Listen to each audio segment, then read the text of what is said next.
What is up and welcome to a new video. We are back at DRT Automotive today at the dyno with my own GT86 because she's the guinea pig for trying to make more power, and we have changed our Pulsar turbo from the 6270 to now a 6870.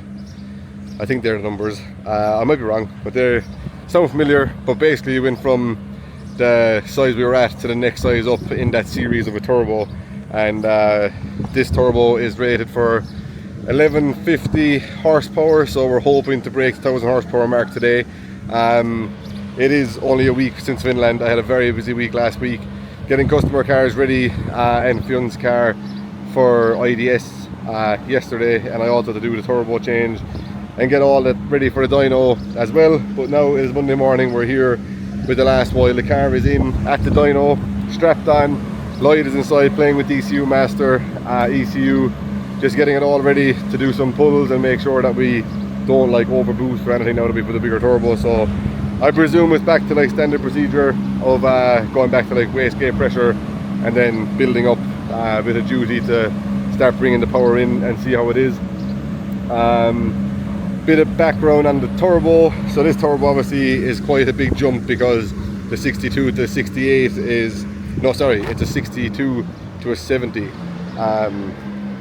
as far as I'm sure.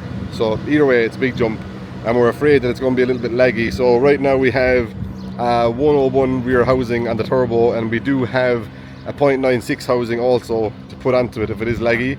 But if we go to a 0.96 housing, it's not going to make the overall power that we need, but it should bring the response in a bit better. But we'll see how it goes. We're going to do a couple of runs with the 0.1 or the 101 housing first and see how that is, and hopefully we can get some power back into this machine, and if it works good, we will then put the bigger turbo onto Connor's car also, as he wants to leave the smaller turbo on just to keep the response and all that kind of stuff that we had.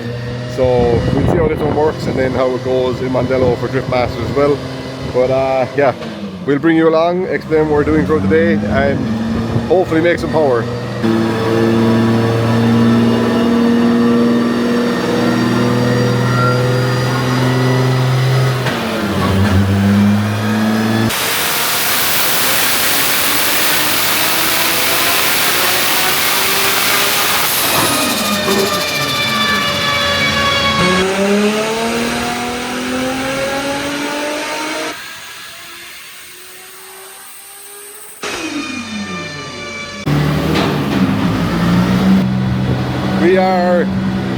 We're making good power, but we had a slight issue where one of the tyres decided to explode on the dyno after damaging the back right quarter panel and the side skirt and the back bumper a small bit also. But other than that, the car is running fine, driving fine. It seems to be making good power, so we're up around the 900, 920 mark.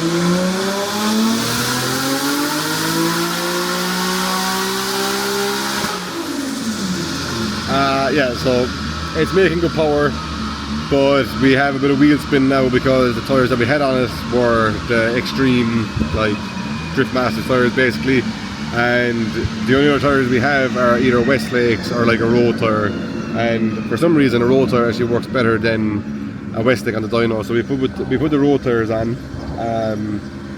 and I can just hear it there. There's a small bit of wheel spin still, which is not ideal because we're not going to get very accurate numbers basically, which is a bit disappointing. So we'll see. Hopefully if the tyres get warmed up and we can get the straps tied down properly, it might give us one, maybe two pulls where we'll just see proper figures and not just wheel spin. But it's making good boost. We were worrying about the boost coming on basically, but what's happening now is that the boost, I'll show you after, but the boost on the smaller turbo was kind of coming like this and then full boost, as where this turbo is coming up like this. So, and there's like 200 RPM of a difference, so it's going to drive slightly different. But because we have lost 200 RPM of like power essentially, we have added 200 RPM on at the end, so now it's revving to like 84, 8500, which is like sweet because obviously more revs sound better. But I'll explain more in detail about what I mean about the ramp up of power, because essentially we haven't really lost response, because it's still like peak boost and everything is still at the exact same place, but it's kind of how it builds into the boost is where the difference is. So I'll explain that better at the end on the graph with Lloyd, but other than that, everything is going good and it is making good power, which is all that we're worrying about right now. So yeah, hopefully the rest of the day goes a bit smoother and continues to have no issues. So yeah, we'll see.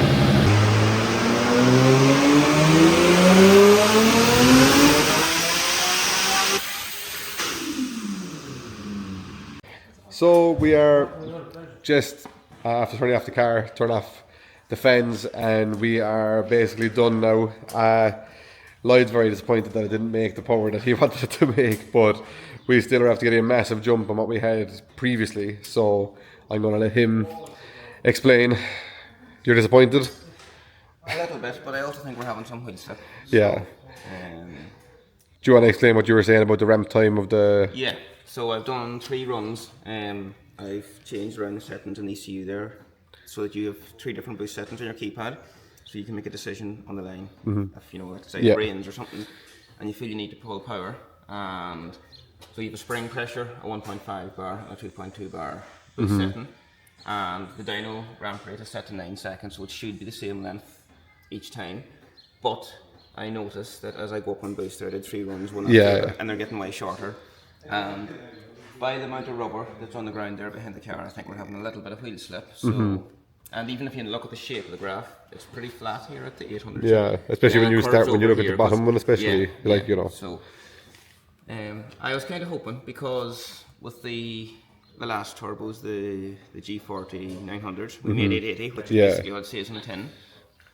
So I was kind of hoping we were going to make 11 this time with the 1150s.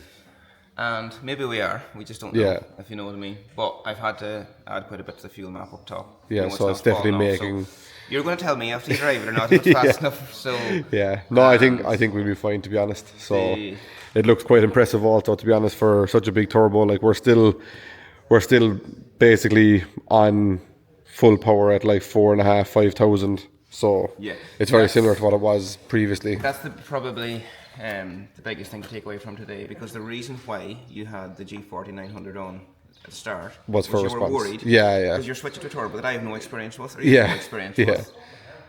So we wanted something smaller, because if you drive a car with a small turbo, you're going to be down in power, but you can drive it. Exactly. If it's too big and too laggy, there's nothing you can do. So with the time frame we had, we're fairly good, I'd say. At least now we got to test 2 sizes, and now we've got 3 settings also, which is sweet. So, and we also have the 106 turbine housing, which is the big turbine housing on this. Yeah. And you did bring the smaller one. I did bring a smaller one, yeah. Because just in case, it was too laggy or anything. Yeah. But it's not. No, it's absolutely. It's fairly impressive, to be honest. Air temps are fantastic as well, which is very important. Yeah. No, I think we should be good, to be fair. So, yeah. So there you have it.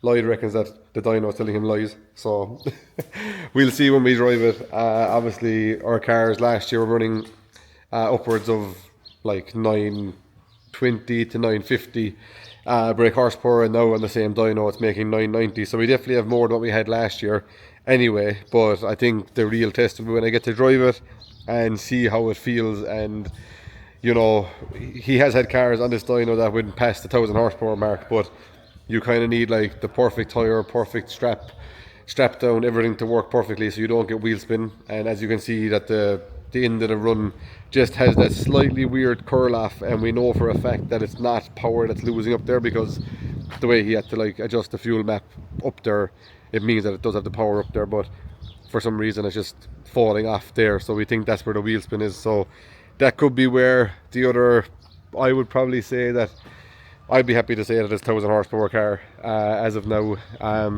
Definitely, like I think there's definitely 10 horsepower where that bit of wheel spin is, if not more. So we'll let you know how it is. I'm not too sure if I get to test it before we drive in Mondello, but we do have a full test day on the Friday of Mondello, so we'll be able to let you know our full feedback of it then. But in the meantime, that is that for today. So At least we know now the Pulsar, the bigger turbo, also works and has basically the exact same spool up as the smaller one on this engine, which is ideal because we've more power and like the same drivability going off of the graph. So that is a good thing to take from today alone. But yeah, now it's time to get it off the dyno, get it in the trailer, get it home. And we obviously had the tyre explode, so there's a bit of fiberglassing to be done and all that kind of stuff. But I go to New Jersey on Wednesday for Formula Drift round 4. Yeah, round 4 now, which is a bit mad. So yeah, we go there on Wednesday and I won't be home until Monday lunchtime, so won't be back in the shed until Monday evening or Tuesday, getting everything done and ready for Mondello for Driftmasters again. But anyway, this is a short enough video, just has a couple of dyno pulls and just good kind of behind the scenes as to what goes on between events to make the cars a little better every time we go to drive them. So yeah, thank you for watching. Thank you to Lloyd for tuning the car again. Thank you to Andrew, TRT Automotive, ECU Master Ireland for letting us use a dyno. And yeah, thank you, and we will see you on the next one. Bye bye.